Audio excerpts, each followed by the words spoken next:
मग कसं बनायचं लीडर असा शेवटचा प्रश्न होता आपला. Who can become a leader.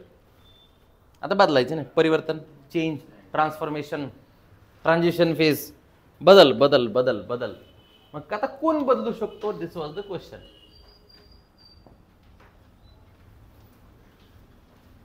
बदलणं अवघड आहे की नाही? बदलणं कळतंय पण वळत नाही. ज्ञान आहे पण वापर नाही.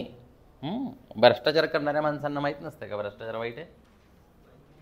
माहित नसते ऑब्विसली. दारू पिणाऱ्याला माहित नाही का दारू वाईट आहे? हां, चोरी करणाऱ्याला माहित नाही का हे गलत आहे म्हणून? सगळं माहिती आहे त्या ज्ञानाचा वापर होत नाही, म्हणून त्याला असं म्हटलं जातं की कळतंय पण वळत नाही. मग कसं करायचं बदल सांगा बरं. आता इकडून तर समाजाने सांगितले बदल शक्य नाही. सुंब जळतंय पण त्याचा पीळ जळत नाही. म्हणजे काही सुंब जळालेत पण त्याचे पीळ जळाले नाहीत. काही माणसं म्हातारी झालीत पण बदलायला तयार नाहीत. भीक लागली पार तरी बदलायला तयार नाहीत. बदलायला तयार नाही आहेत. आता मग समाजानं सांगितलं की बस एखाद्याच्या स्वभावाला औषध नाही, मग काय करणार तुम्ही? पण काल आपण शेवटचा मुद्दा होता की बदल शक्य आहे का? तर वाल्याचा वाल्मिकी झाला.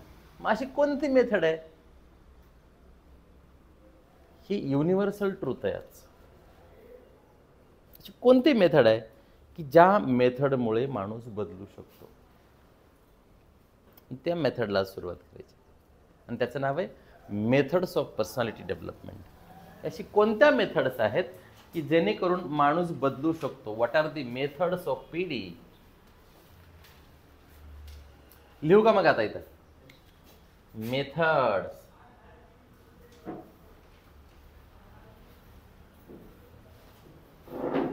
Methods of PD. मग काय करावं लागेल माणसाला बदलायला? लहान मुलांना बदलायचं आहे आम्हाला, आहे की नाही? त्याला सांगायचं की तू आता अभ्यास कर, तेच बदल आहे. मोबाईल बघू नको, हा एक बदल आहे. चहा पिऊ नको, हा एक बदल आहे. एक्सरसाइज कर, हा बदल आहे. गोड खाऊ नको, हा बदलच आहे ना. हा काय? शिव्या देऊ नको, हा बदल आहे. राग कमी कर, बरोबर आहे का नाही? हां, खोटं बोलू नको, अजून काय? वेळ पाळ, अजून अजून हे बदलच आहेत ना. These are the changes only. हां, पाणी वाटोळं करू नका जास्त. अन्नदान म्हणजे अन्न वाटोळं करू नये. काय बदल अपेक्षित आहे? सिग्नल पाळा. हे सगळे बदल आहेत आणि हे बदल फोर्स करून होतील का? फोर्स करून होतील का? तर फोर्स करून लोकांना थांबवता येतं, बदलवता येत नाही. थांबवता येईल ना, आहे की नाही? पण बदलता येईल का? नाही. मग कोणत्या मेथड्स आहेत की जेणेकरून माणूस बदलू शकतो? तर पहिला आहे, आपण या जगात कोणालाही बदलू शकत नाही. कोण? आपण. पण आपण स्वतः ठरवलं की बदलू शकतो. मी तुम्हाला बदलू शकत नाही. तुम्हाला बदलायचं असलं की तुम्ही बदलाल. मी कोणालाही बदलू शकत नाही, पण मला बदलायचं असलं की मी बदलणार. मग काय मेथड आहे पहिली? की पहिली मेथड आहे, मला स्वतःला वाटलं पाहिजे की मला बदलायचं. त्यात माझा स्वतःचा इंटरेस्ट असला पाहिजे की I want to change, I want to study, I don't want to waste my time, I don't want to tell lies. मला स्वतःला वाटलं पाहिजे मला व्यसन नाही करायचं. आता एखाद्या बेवड्याच्या घरात सगळ्यांना वाटतं ना दारू सोडून द्यावी. सगळ्यांनाच वाटतं. त्याच्या बायकोला वाटतं, आईला वाटतं, भावाला वाटतं, नातेवाईकांना वाटतं याने दारू सोडून द्यावी. पण त्यालाच वाटत नाही आपण सोडून द्यावी. काय इंटरेस्ट? मला सॅंग्विन बनायचं आहे, यासाठी अगोदर मला वाटलं पाहिजे की I want to be sanguine, I want to be a leader, I want to be a leader. खरं की नाही? कारण आम्हाला ज्या क्षेत्रात इंटरेस्ट आहे त्याच्यात आम्ही कधीच थकत नाही. त्याच्यासाठी आम्हाला एक्स्ट्रा वेळ काढायची अजिबात गरज नाही. थकवा येत नाही. नोट्स काढायची गरज नाही. का? Because we are interested. भरपूर लोकांना क्रिकेटचं खूप ज्ञान आहे का नाही? त्याची कसलीही गरज नाही तरी सुद्धा. Why? Because people are interested in that. आपला इंटरेस्ट कशात आहे बघायचं मग, आणि त्याप्रमाणे त्या क्षेत्रात आमचं नॉलेज वाढत असतं. तर मग इंटरेस्ट आहे का बदलायला?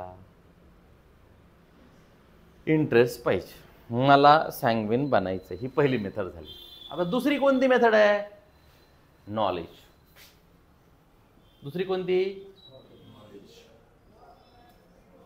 बघा, ज्या क्षेत्रात इंटरेस्ट आहे त्या क्षेत्रात ज्ञान वाढतं माणसाचं.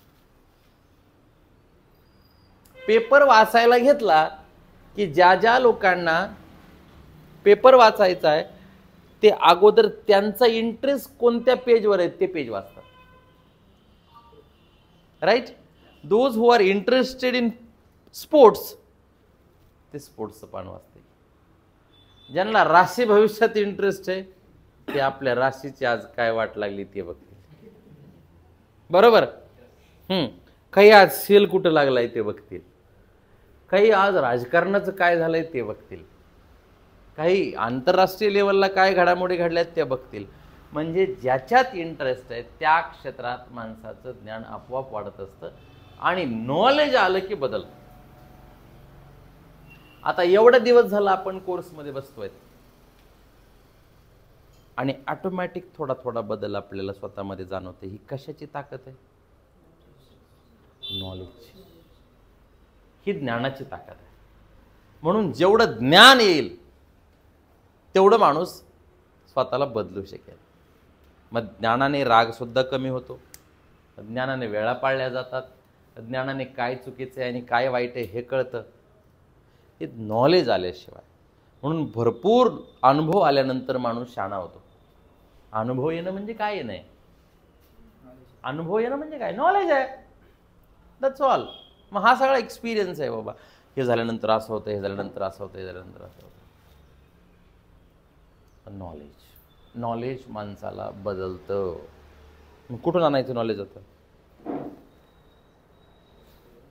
एक तर प्रत्येक वर्षी काही ना काही कोर्सेस करत चला, जसे जमतील तसे, कुठेही, ऑनलाईन, ऑफलाईन, आपल्या शहरात, पुणे, मुंबई, दिल्ली, कुठेही असेल, कीप ऑन लर्निंग. एक कोर्स करा. कमीत कमी 10-15 हजार रुपये वर्षाकाठी स्वतःला कोर्सेस करण्यासाठी घालवा. मान्य आहे का? एक कोर्स करा. दुसरं, प्रत्येक महिन्याला कमीत कमी एक पुस्तक वाचून काढा.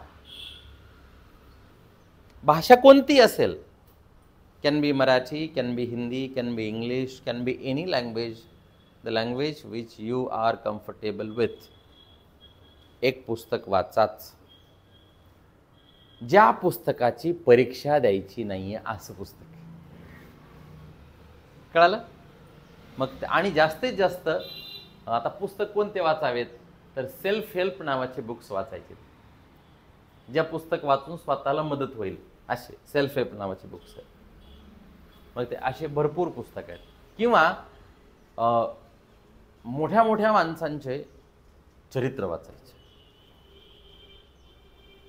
ही पुस्तकं वाचायची. चरित्र वाचा, आत्मचरित्र वाचा.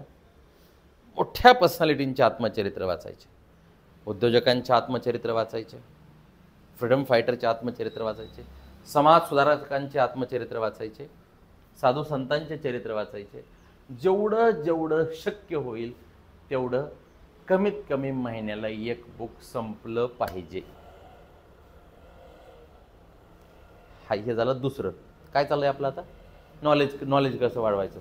तिसरं, न चुकता न्यूजपेपर वाचायचा. न चुकता. कोणताही. माझी पेपरची एजन्सी नाही, कोणताही, it can be Marathi, it can be Hindi, it can be English, न चुकता रोज पेपर वाचायचं म्हणजे वाचायचं. का? आम्हाला लीडर बनायचं आहे ना, सॅंग्विन बनायचं आहे ना.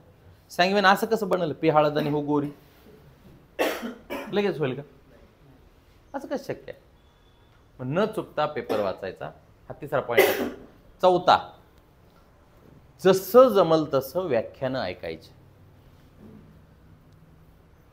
जसं जमल तसं व्याख्यानं ऐकायचे, गेस्ट लेक्चर्स ऐकायचे, पॉसिबल झालं तर ऐकायचंच. व्याख्यान ऐका, कीर्तनं ऐकले तरी ऐका, कारण हे सगळं ज्ञान आहे, हे परिवर्तनाची साधनं आहेत. जेव्हा जेव्हा पॉसिबल होईल तेव्हा आम्हाला हे सगळं ऐकायचं. झालं, संपला विषय.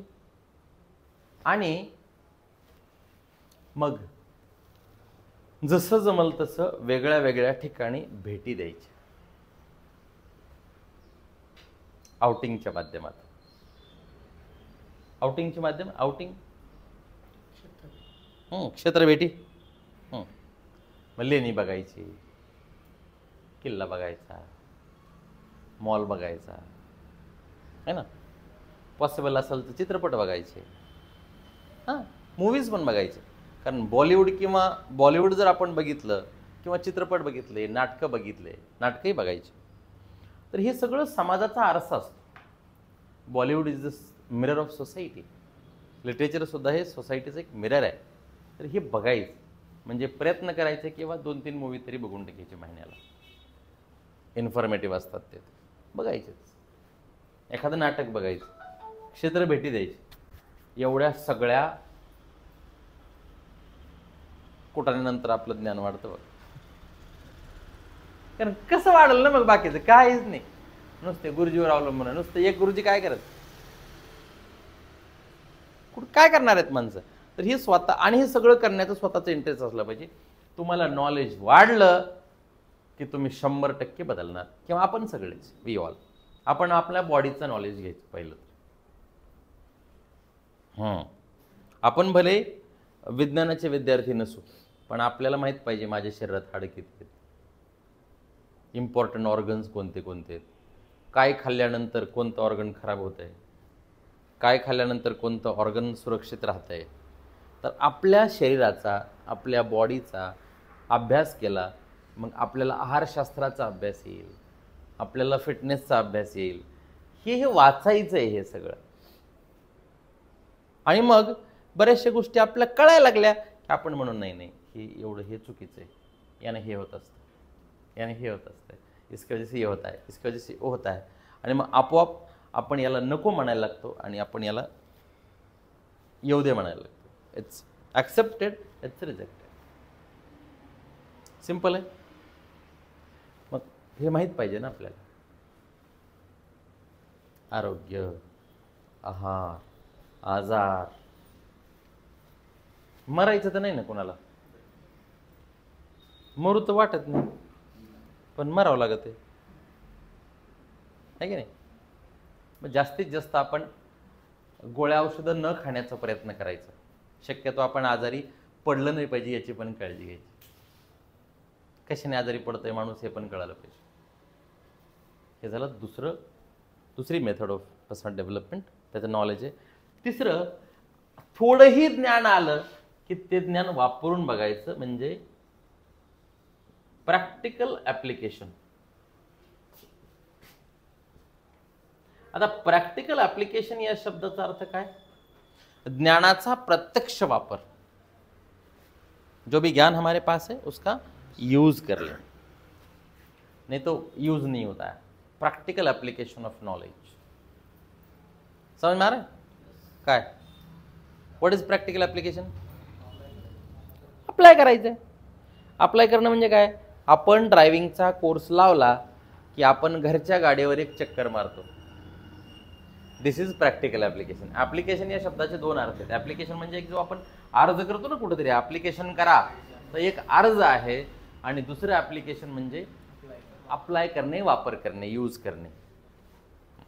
चक्कर मारून बघ. क्रिकेटचा क्लास लावला की घरी पार्किंगमध्ये पण बॉलिंग टाकायची. हे काय? ऍप्लिकेशन. और इंग्लिश का क्लास लगाया, मग कुणासोबत बी इंग्रजी बोलायची. If you join the class of English speaking, whatever you are trying to understand in the class, you should speak in English outside. वापर करायचा ना. आता एखादी शिवी माहीत झाली लगेच देऊन बघायची का? देऊन बघितल्यात ना पहिल्या. ठीक आहे. हां, प्रॅक्टिकल ॲप्लिकेशन. महिलांना आता ती सवय बघा, म्हणजे एखादी रेसिपी माहीत झाली, ती काय करायचं, ती करून बघायची, म्हणजे अप्लाय करून बघायचं ते knowledge. So we should apply knowledge. आणि विदाऊट अप्लाइंग कितीही शिकत राहिलं तर त्याचा काहीच उपयोग होणार नाही आहे. फाउंडेशन की pre foundation, elementary, intermediate, advance बोलतच नाही बाहेर. For without application how can we become expert in that? नाही बनणार. आम्हाला एक्सपर्ट बनायचं आहे, लीडर बनायचं आहे. थोडंही काही माहीत झालं तरी वापरून बघायचं. मग उद्योजकांनी जेव्हा वेगळे वेगळे कोर्सेस करतात, तेच तिथलचं नॉलेज आपल्या टीममध्ये अप्लाय करण्याचा प्रयत्न करतात. ते करून घेण्याचं, कॉपी करणे, अप्लाय करणे, करून बघणे, इमिटेट करणे. इमिटेशन करणे ना. मोठी शहरं त्यांच्यापेक्षा मोठ्या शहरांचं अनुकरण करतात. लहान मुलं मोठ्यांचं अनुकरण करतात. Exactly this is what application is all about. Practical application करायचं. आता काल सांगितलं की रोज सकाळी लवकर उठा, मग एखाद्या दिवशी उठून बघायचं काय होतंय बाबा. चहा घेऊ नये, एखाद्या दिवशी नाही घेऊन बघायचं काय होतं बघायचं. जास्त गोड खाऊ नये, नाही खाऊन बघायचं एखाद्या दिवशी. एक्झॅक्टली वाचून बघायचं, मग काय होतंय बघायचं. करायला पाहिजे. त्याला प्रॅक्टिकल ॲप्लिकेशन आहे. जर ज्ञानाचा वापर नाही केला त्याचा काही उपयोग होणार नाही. Clear. 4, behaviour therapy.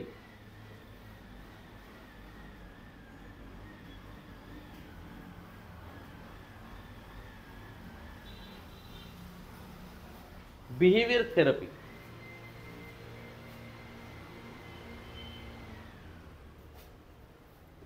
Therapy THRE का? बराबर आहे ना?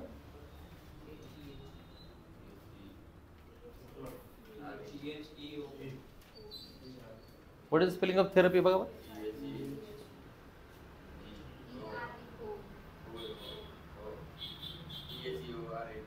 THEOE.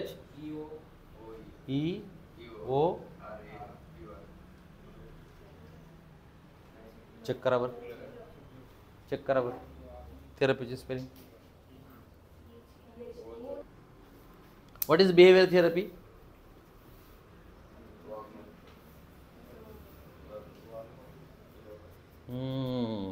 What is behavior therapy? अनुकरण, इमिटेशन, अनुकरण. Behaviour therapy. त्या वातावरणात गेल्यानंतर आम्हाला ऑटोमॅटिक बदल जाणवतो. म्हणजे at home we can't speak English, so we have to come and speak in English in the class. Behaviour therapy है. बाकीचे लोग बोलने लगे. क्लास लगाने से पहले हम किसी गुड मॉर्निंग नहीं बोलते थे, बरोबर आहे. नुसतं असं माणसाकडे बघायचं, अरे बोल ना काहीतरी. माझं इथं माझं सर गुड मॉर्निंग. आता काय म्हणायचं, काय चाललंय असं म्हणायचं. त्यापेक्षा बिहेवियर थेरपी एव्हरीवेअर आहे. एखादा ज्युनियर, एखादा व्यक्ती एखाद्या कंपनीमध्ये जॉईन झाला किंवा एखाद्या इन्स्टिट्यूटमध्ये जॉईन झाला, तो सिनियरला बघत असतो ते कसे वागत आहेत. हां, सगळ्यात जास्त सिस्टमला धोकादायक कोण असेल तर सिनियर लोक. कोणत्याही कंपनीला सगळ्यात जास्त धोकादायक जर कोण असेल त्याचं नाव सिनियर. का? ज्युनियर कोणाला अनुकरण करत असत, कोणाचं? सिनियर. सिनियर खोटाडा असेल तर कॉपी काय करणार? अरे बाप, असं चालतंय का इथं? सिनियर भ्रष्टाचारी असेल तर, सिनियर जातीवादी असेल तर, ही यंत्रणा ही अशी सिस्टम. बरं, हे फक्त प्रशासनातच घडतं का? हे फक्त कार्यालयातच घडतं का? हे घरात सुद्धा घडतं. 2 भाऊ आहेत, 2 आई वडील. मोठ्या भावाचं लग्न झालं, त्याची बायको घरी आहे, तिला 4-5 वर्ष झाले, मोठी सून आहे. आत्ता उराळ्यात एक जणाचं बारक्याचं लग्न झालं. आता त्या छोटीला माहिती काही काहीतरी माहिती ती. त्या मोठीनं जर सांगितलं सासूबाईंना जास्त बोललेलं आवडत नाही, आपण रिस्पेक्ट करायचा, तर ती छोटी काय करणार, रिस्पेक्ट करणार. मोठी जर म्हणली ना म्हातारीत जास्त लोड घ्यायचं नाही, काय थोडं वटवट करते पुन्हा गप्प बसत असते, काही ताण घ्यायचं नाही त्याचं. आता ती काय म्हणणार आहे, करा अनुकरण. म्हणून ज्या ज्या क्षेत्रामध्ये सिनियर माणसं आहेत, ते सिनियर माणसं जर योग्य नसतील तर इथं ज्युनियरचा काही दोष नसतो. लोक विनाकारण ज्युनियर लोकांना झापत असतात, त्यानं असं केलं, त्यानं काहीच केलं नाही, त्यानं मोठ्याला कॉपी केलं, त्यानं सिनियरला कॉपी केलं. सिनियर नालायक आहे म्हणून हा नालायक झाला. यथा राजा तथा प्रजा. सरपंच जर नालायक असेल तर गाव कसं सुधारेल, सरपंच भारी असेल तर एक्झॅक्टली द सेम थिंग. मग गाव तेच, यंत्रणा तीच, तरी काही गावांना आदर्श गाव म्हणून पुरस्कार मिळाला आहे आणि काही गावात नुसता गोंधळ आहे गाढवाचा. का? ॲब्सेन्स ऑफ लिडरशिप, नेतृत्वाचा अभाव. पदावर बसला म्हणजे माणूस नेतृत्व करेल असं नाही, पद तर कोणीही बसत असतं. पदावर बसणं हा भाग वेगळा झाला, पण पदावर बसल्यानंतर मला नेतृत्व करण्याचं कौशल्य डेव्हलप करावं लागतं हे त्या माणसांना माहीत असलं पाहिजे. कारण पदावर बसलेला माणूस हा कोर्ट सुद्धा असतो, नाही का? पूर्वी राजेच कोर्ट होते, माहिती आहे? कोर्टाचं काम कोणाकडे होतं? हां, सेपरेट न्याय व्यवस्था नव्हती ना, राजाच कोर्ट. ज्याच्यावर अन्याय झालाय त्याला न्याय आहे का नाही, त्याच्यावर अन्याय झालाय त्याला न्याय कोण देणार? तसं आपल्या टीममध्ये, आपल्या घरामध्ये सुद्धा, पण घरातली माणसंच काही अन्याय करणाऱ्या लोकांना सपोर्ट करतात. एखादं खोटारडं वागत त्यालाच सपोर्ट करतात. जे कामचोर आहेत, जाऊ दे, बारीक आहे ते. बारीक कसं आहे? जेवायला कसं बारीक नाही? खरं आहे का नाही? नाही, अजून बारीक आहे ते. मग ते खुश झालं, मी बारीक आहे. घरात सुद्धा न्यायाची अपेक्षा आहे की घरातल्या सिनियर माणसानं, शहाण्या माणसाने चुकीला चूक आणि बरोबरला बरोबर म्हटलं पाहिजे. पण आपल्याकडे कुटुंबात असं घडत नाही. Yes or no? त्याला अजून काय कळतंय, कसं कळतंय? चूक हे तर कळायला पाहिजे. मग मुलीनं चूक केली की आई काहीच म्हणत नाही, आणि सुनेनं चूक केली की आई खटकून अंडरलाईन करते. चूकच आहे ना, कोणाचेही असेल. दिस इज ॲब्सेन्स ऑफ लिडरशिप. हे जर घरात असेल, हे जर त्या शाळेत असेल, हे जर त्या ऑफिसमध्ये असेल, चुकीला चूक आणि बरोबरला बरोबर म्हणणार, तर सगळी यंत्रणा अगदी सिस्टम जबरदस्त पद्धतीने चालेल. यंत्रणा चांगली चालण्यासाठी त्या पदावर बसलेला माणूस हा कसा असला पाहिजे? न्यायप्रिय असला पाहिजे. तो जर नालायक असेल, तो जर भ्रष्टाचारी असेल, तो जर जातीयवादी असेल, तो जर चंगळवादी असेल, तर मग बाकीच्या लोकांचा काय दोष? मग कसे उद्योग मोठे होतील, कशी यंत्रणा मोठी होईल? चला, त्याचं नाव बिहेवियर थेरपी. क्लिअर? पुढचं 5,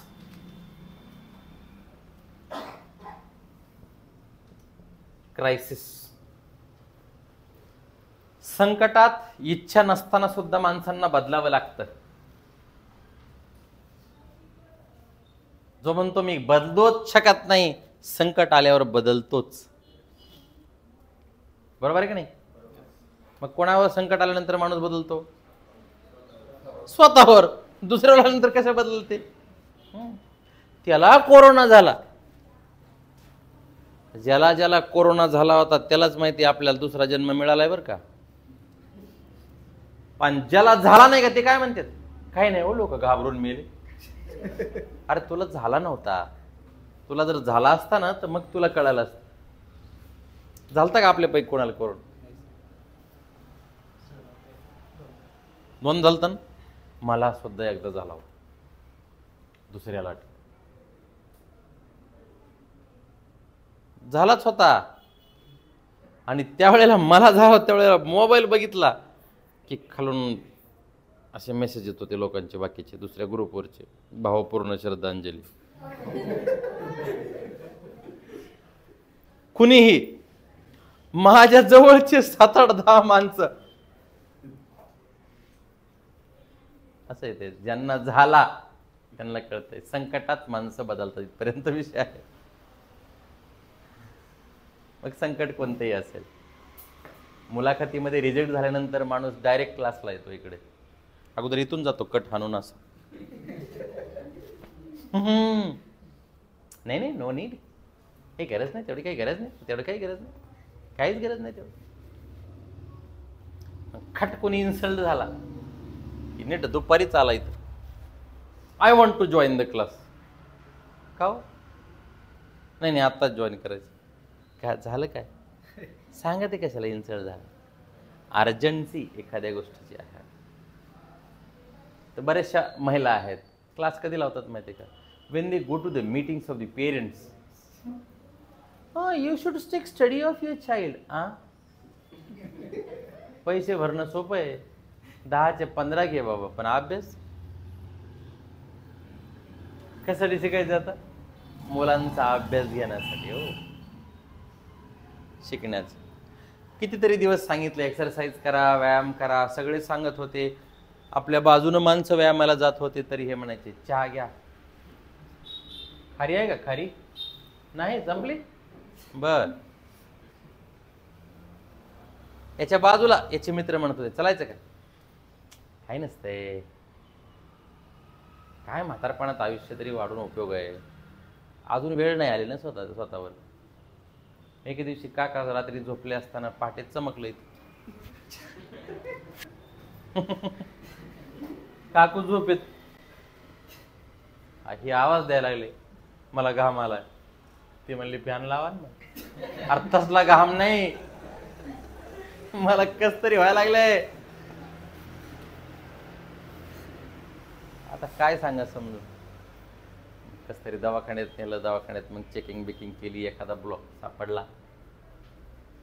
मग डॉक्टर म्हणले मरायचं कस?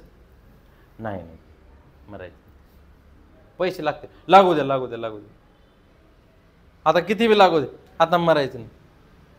मग उद्यापासून जरा व्यायाम बियाम करा. असं आहे का? करतो करतो.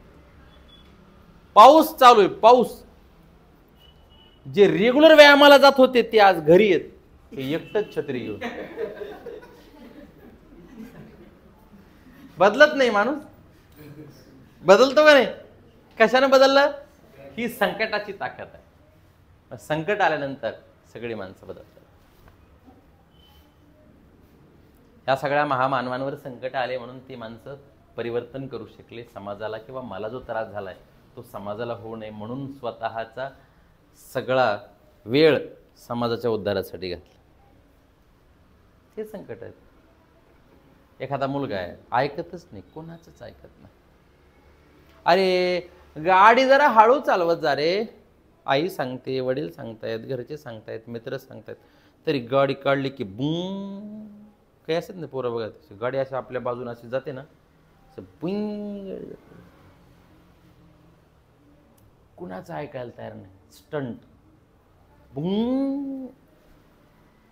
मग एक दिवशी अशी बुंग काढली की पुढून पाण्याचं टँकर आलेलं होतं.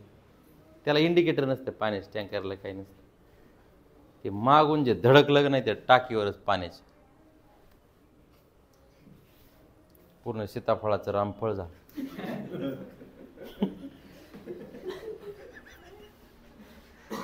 रामफळ झालं सगळं, शो गेला.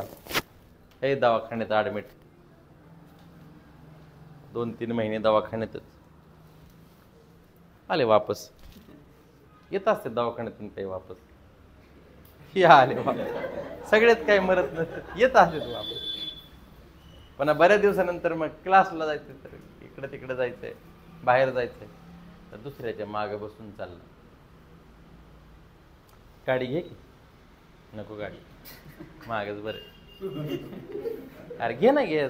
नाही नाही, आणि एके दिवशी गाडी घेतली तरी हळूहळू डुगू डुगू डुगू डुगू. अरे का रे, पूर्वी खूप गाडी पळवायची. पाया पडतो तुझ्या मला.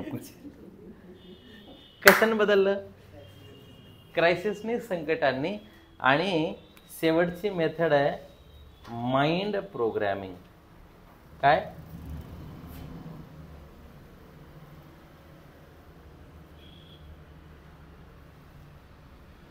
या 6 मेथडच्या माध्यमातून प्रत्येक माणूस बदलू शकतो, बदलता येऊ शकतं.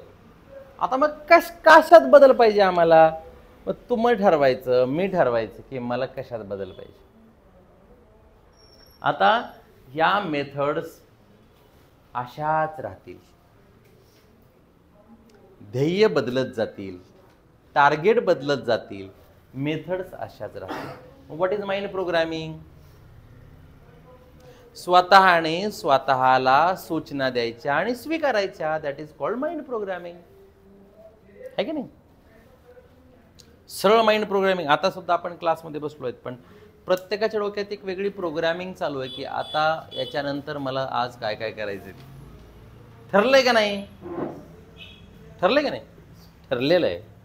चोराची प्रोग्रामिंग असते स्वतःची की कोणत्या वारी चोरी करायची, कुठं माणसं नसतील, कधी नसतील, वेळ कोणती असेल, कोण कोण गावाला गेल्यानंतर करायची.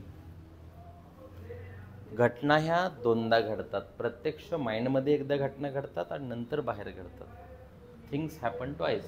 First in mind and second is एखाद्यासोबत भांडणं करायची, हे सुद्धा भांडणं अगोदर डोक्यात घडतात. एखाद्याला मदत करायची आहे, हे सुद्धा अगोदर डोक्यात घडतं. महायुद्ध, मोठे मोठे महायुद्ध सुद्धा अगोदर डोक्यात होत असते. Yes no? ही सगळी माइंड प्रोग्रामिंग आहे. मग ध्यानधारणेची अवस्था असेल ही माइंड प्रोग्रामिंग, हिप्नॉटिझमची अवस्था ही माइंड प्रोग्रामिंग, रिलॅक्सेशनची अवस्था. फक्त त्या प्रोसेसमध्ये आम्हाला स्वतः मनाला सूचना द्यायच्यात. त्या कशा द्यायच्यात, काय द्यायच्यात ते आपण बघूयात नंतर. मेथड कळायला? चला, क्वेश्चन्स ऑन दिस.